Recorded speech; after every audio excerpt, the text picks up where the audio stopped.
যারা টাকার জন্য আমার ভালোবাসাকে অপমান করেছে, যারা আমার মাকে কেড়ে নিয়েছে, যারা আমার ফুলের মতো দিদির মনটাতে মিথ্যে অপবাদ দিয়ে ঘুম ধরিয়ে দিয়েছে, তাদের কাউকে আমি ছাড়বো না। সুবিনা, তুই আমার পাশে থাকলে আমি টাকা দিয়ে এর প্রতিশোধ নেব। যদিও আমি একেবারে শিওর নই, তবু রিপোর্ট দেখে মনে হচ্ছে আপনার দিদির অসুখটা ব্লাড ক্যান্সার। তুই তাহলে সত্যি এসেছিস? আরে অজয় দিদি মানে রেখার ব্লাড ক্যান্সার। তুই ওকে চিনিস? হ্যাঁ। ওরা কোথায় থাকে রে? আরে দাঁড়া দাঁড়া দাঁড়া দাঁড়া দাঁড়া দাঁড়া। আরে অজয়, আমি তোর কাছে যাচ্ছিলাম। আমার কাছে? হ্যাঁ চল, ওদিকে কথা আছে, কথা আছে। বম্বে থেকে ফিরে মাসিমার মৃত্যু সংবাদ পেলাম। দুঃখ করিস না, মা তো আর কারো চিরদিন।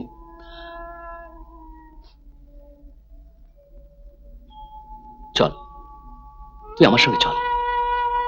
কোথায়? দীঘায়। দীঘায় একটা নতুন মাল্টি স্টোরেড বিল্ডিং এর কাজ পেয়েছি, আর এর দায়িত্ব আমি তোকেই দিতে চাই। না রে,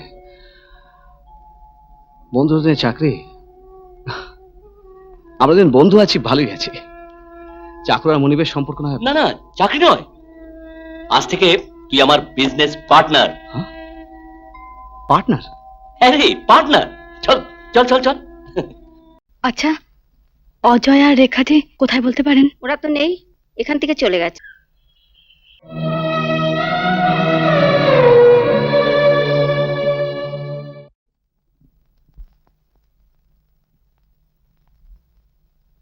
অনল, তুই সবসময় এরকম মনমরা হয়ে বসে থাকিস কেন রে? তুই অফিসে যাস না, ঠিক মতন খাওয়া দাওয়া করিস না, কি হয়েছে রে তোর? কিন্তু তুই ওই অফিস ব্যবসা এসব দেখাশোনা না করলে তো কি হবে? ডুবে যাবে। আপনারা গরিব হয়ে যাবেন। রাশি রাশি টাকা থাকলেই সুখী হওয়া যায় না। আপনি, মা, আমি, শিখা, আমরা সবাই বুঝি সুখী। যান, বিরক্ত করবেন না।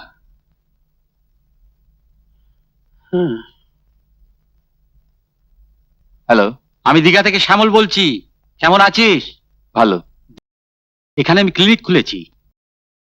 ঘরে আমার সুন্দর স্ত্রীও আছে। মনোরম পরিবেশ, এখানে সমুদ্রের হাওয়ায় মন চাঙ্গা হয়ে উঠবে। ঠিক আছে। বলেছিলাম না, দীঘায় তোর কাজ করতে খুব ভালো লাগবে।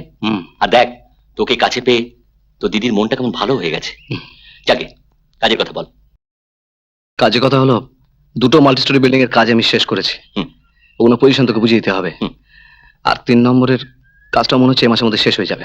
দেখলি তো, তুই আমি একসঙ্গে কাজ করলে রাজ্য জয় করতে পারি। আর দেখ, তুইও কেমন অল্প কদিনে বড়লোক হয়ে গেলি। সবই তো চেষ্টা আর আমার পরিশ্রমের ফসল। যারা টাকার জন্য আমার ভালোবাসাকে অপমান করেছে, যারা আমার মাকে কেড়ে নিয়েছে, যারা আমার ফুলের মতো দিদির মনটাতে মিথ্যে অপবাদ দিয়ে ঘুম ধরিয়ে দিয়েছে, তাদের কাউকে আমি ছাড়বো না। সুবিনা, তুই আমার পাশে থাকলে আমি টাকা দিয়ে এর প্রতিশোধ নেব। আর ততদিনে দিদিও নিশ্চয়ই সুস্থ হয়ে উঠবে। আর ডাক্তারবাবু বলেছে আজই ফাইনাল রিপোর্ট দেবে। তুই তুই ডাক্তারবাবুর সাথে দেখা কর, আমি এদিকটা সামলে নেবো। হ্যাঁ যাই। ডাক্তারবাবু, আমার দিদি কি হয়েছে? দিদি ছাড়া আপনার আর কে আছে? কেন? আপনি আপনার দিদিকে খুব ভালোবাসেন, তাই না? এই দিদি আমায় মায়ের মতো আগলে রেখেছেন। দিদি আমার বেঁচে থাকার প্রেরণা, আমার প্রাণ। ও, আপনি বলুন ডাক্তারবাবু, যত বড় দুঃসংবাদই হোক আমি সইতে পারবো। আমি তো জ্বলে পুড়ে কয়লা হয়ে গেছি। এখন আর কোনো আগুনের আঁচ আমাকে দগ্ধ করে না। আপনি বলুন।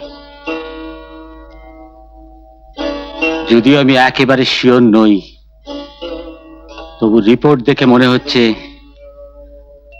আপনার দিদির অসুখটা ব্লাড ক্যান্সার।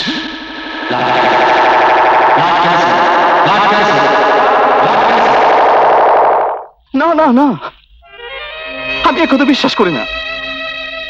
তাহলে আমি এত পরিশ্রম করছি কিসের জন্য, কার জন্য?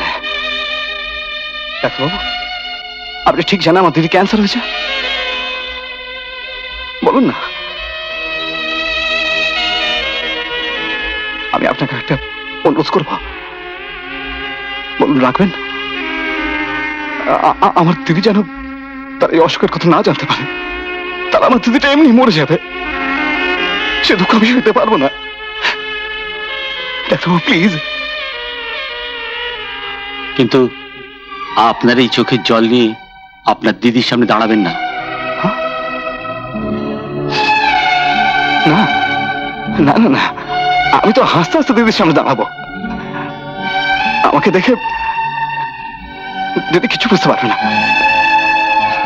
কিছু বুঝতে পারবে না, কিছু না।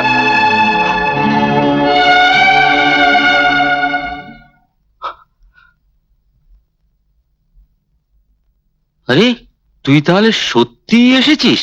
আরে অজয় দিদি মানে রেখার ব্লাড ক্যান্সার। তুই ওকে চিনিস? হ্যাঁ। ওরা কোথায় থাকে রে? নিউ দীঘায় 7 নম্বর প্লটে। ও 7 নম্বরে।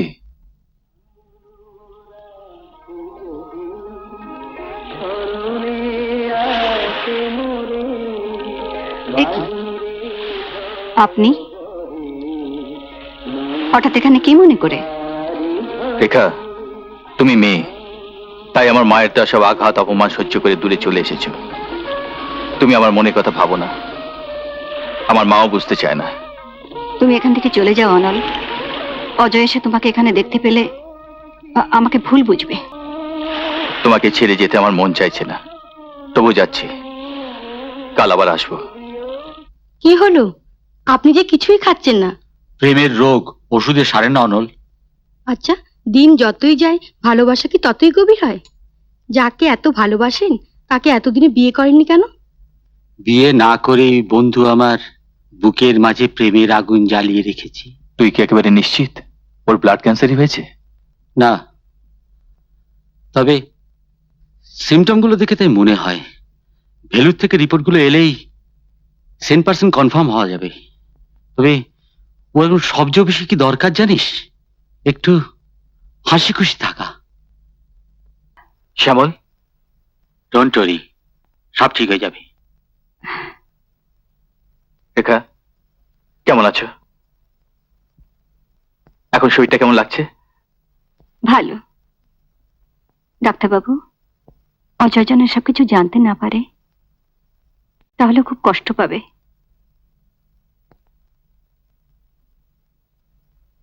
ইস, অনেক দেরি হয়ে গেছে। অজয় নিশ্চয়ই আমার জন্য খুব চিন্তা করছে। আমি এখন যাই।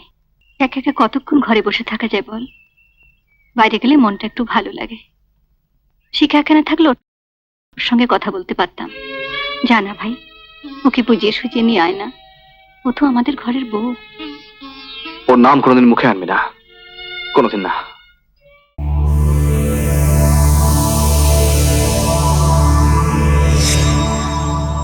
এমন আরো অনেক ভিডিও দেখতে এই চ্যানেলটি সাবস্ক্রাইব করে নিন এবং পাশের বেল আইকনটি প্রেস করে দিন।